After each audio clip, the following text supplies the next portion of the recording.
ഒരു തവണ കഴിച്ചാൽ മതി, പിന്നെ നമുക്കിത് വീണ്ടും വീണ്ടും ഉണ്ടാക്കി കഴിക്കാൻ തോന്നും കേട്ടോ. അത്രയ്ക്ക് ടേസ്റ്റി ആയിട്ടുള്ള ഒരു ഐറ്റമാണിത്. അപ്പോൾ ആദ്യം തന്നെ ഞാനിവിടെ ഒരു 100 ഗ്രാം അൺസോൾട്ടഡ് ബട്ടർ ഒരു ബൗളിലേക്ക് ഇട്ട് കൊടുക്കുന്നുണ്ട്. നല്ല സോഫ്റ്റ് ആയിട്ടുള്ള ബട്ടറാണ് കേട്ടോ. അപ്പോൾ ഫ്രിഡ്ജിൽ വെച്ച ബട്ടർ ആണെന്നുണ്ടെങ്കിൽ പുറത്തെടുത്ത് വെച്ച് ഒന്ന് സോഫ്റ്റ് ആയതിന് ശേഷം മാത്രം എടുക്കാം.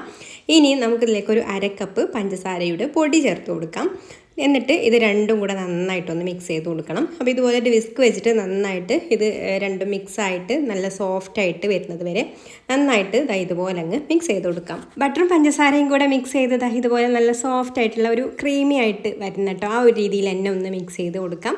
ഇനി നമുക്കിതിലേക്ക് ഒരു 1/2 ടീസ്പൂൺ വാനില എസൻസും കൂടെ ചേർത്ത് കൊടുത്തിട്ട് ഒന്ന് മിക്സ് ചെയ്ത് കൊടുത്തതിന് ശേഷം ഒരു കോഴിമുട്ടയും കൂടെ ഒഴിച്ചു കൊടുത്തിട്ട് ഒന്നങ്ങ് മിക്സ് ചെയ്ത് കൊടുക്കാം.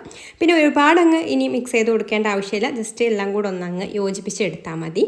ഇനി ഇതിലേക്ക് നമുക്ക് ഒരു 1/4 കപ്പ് മൈദ ചേർത്ത് കൊടുക്കാം. പിന്നെ 1/2 ടീസ്പൂൺ ബേക്കിംഗ് പൗഡറും ഒരു 1/4 ടീസ്പൂൺ ബേക്കിംഗ് സോഡയും ഇനി ഒരു നുള്ളുപ്പും കൂടെ ചേർത്ത് കൊടുത്തിട്ട് നന്നായിട്ട് ഇതെല്ലാം കൂടെ ഒന്ന് മിക്സ് ചെയ്ത് കൊടുക്കണം. അപ്പോൾ ഇതുപോലെ ഒരു സ്പാറ്റിൽ വെച്ചിട്ട് എല്ലാം നന്നായിട്ടൊന്നങ്ങ് യോജിപ്പിച്ചെടുക്കാം. പിന്നെ ഇത് നല്ല സ്റ്റിക്കി ആയിട്ടുള്ളതാണെന്നുണ്ടെങ്കിൽ മൈദ നമുക്ക് കുറച്ചും കൂടെ ചേർത്ത് കൊടുക്കാം കേട്ടോ. നമ്മളിതിൻ്റെ ഒരു കൺസിസ്റ്റൻസി നോക്കിയിട്ട് വേണം ഇതിലേക്ക് മൈദ ചേർത്ത് കൊടുക്കാൻ വേണ്ടിയിട്ട്.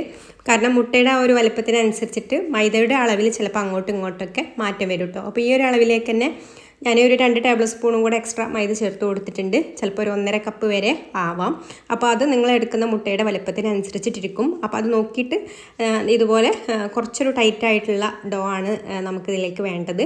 അപ്പോൾ അതൊന്ന് നന്നായിട്ട് ഇതുപോലെ അങ്ങ് ആയി വരുന്നത് വരെ ഒന്ന് മൈദ ചേർത്തിട്ട് ഒന്നങ്ങ് മിക്സ് ചെയ്ത് കൊടുത്താൽ മതി. ഇനി ഇതിലേക്കൊരു 1/4 കപ്പ് ചോക്കോ ചിപ്സും കൂടെ ചേർത്ത് കൊടുത്തിട്ട് മിക്സ് ചെയ്ത് കൊടുക്കുന്നുണ്ട്. അപ്പോൾ ഇത്രയേ ഉള്ളൂ, നമ്മുടെ ബാറ്റർ ഇവിടെ റെഡി ആയിട്ടുണ്ട്. ഇനി ഞാനിതാ ഇതുപോലെ ഒരു കേക്ക് ടിന്നിൽ ബട്ടർ പേപ്പർ ഇതുപോലെ ഒന്ന് വിരിച്ച് എടുത്തിട്ടുണ്ട്.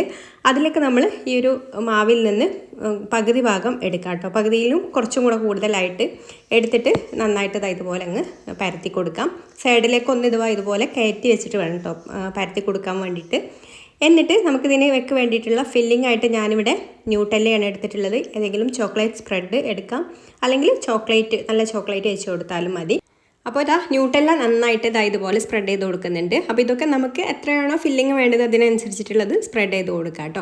അപ്പോൾ ന്യൂട്ടെല്ല ആകുമ്പോൾ ഒരു പ്രത്യേക ടേസ്റ്റ് ആണല്ലോ. അപ്പോൾ നമ്മളിവിടെ റെഡിയാക്കി എടുക്കുന്നത് ന്യൂട്ടെല്ല കുക്കി പൈ ആണ്. അപ്പോൾ ഇതുപോലെ ന്യൂട്ടെല്ല സ്പ്രെഡ് ചെയ്ത് കൊടുത്തതിന് ശേഷം ഇനി നമ്മൾ ബാക്കിയുള്ള ആ ഒരു ഡോ ഉണ്ടല്ലോ, ആ ഒരു ഡോ ചെറുതായിട്ട് ഇതുപോലെ ഒന്ന് കയ്യിൽ വെച്ചിട്ട് ഒന്നങ്ങ് പരത്തിയെടുത്തതിന് ശേഷം ഇതിൻ്റെ മുകളിൽ ഇതുപോലെ വെച്ച് കൊടുത്തിട്ട് എല്ലാ ഭാഗവും ഒന്നങ്ങ് കവർ ചെയ്ത് കൊടുക്കുക കേട്ടോ. ഈ ഒരു ഫില്ലിങ് കാണാത്ത രീതിയിൽ തന്നെ ഇതുപോലെ ഒന്നങ്ങ് പരത്തിയെടുത്താൽ മതി. ജസ്റ്റ് ഒന്നങ്ങ് പ്രസ് ചെയ്തിട്ട് എല്ലാ ഭാഗവും ഒരേപോലെ അങ്ങ് ആക്കിയെടുക്കുക.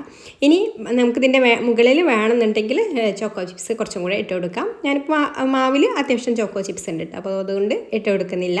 ഇനി നമുക്ക് പ്രീ ഹീറ്റ് ചെയ്ത് ഓവനിൽ ഇത് ബേക്ക് ചെയ്തെടുക്കാം. ഞാൻ 180 ഡിഗ്രിയിൽ കൺവെൻഷൻ ഓവനിലാണ് കേട്ടോ ബേക്ക് ചെയ്തെടുക്കുന്നത്. ഓവന് പ്രീ ഹീറ്റ് ചെയ്ത് 10 മിനിറ്റ് പ്രീ ഹീറ്റ് ചെയ്ത് വെച്ചിട്ടുണ്ട്.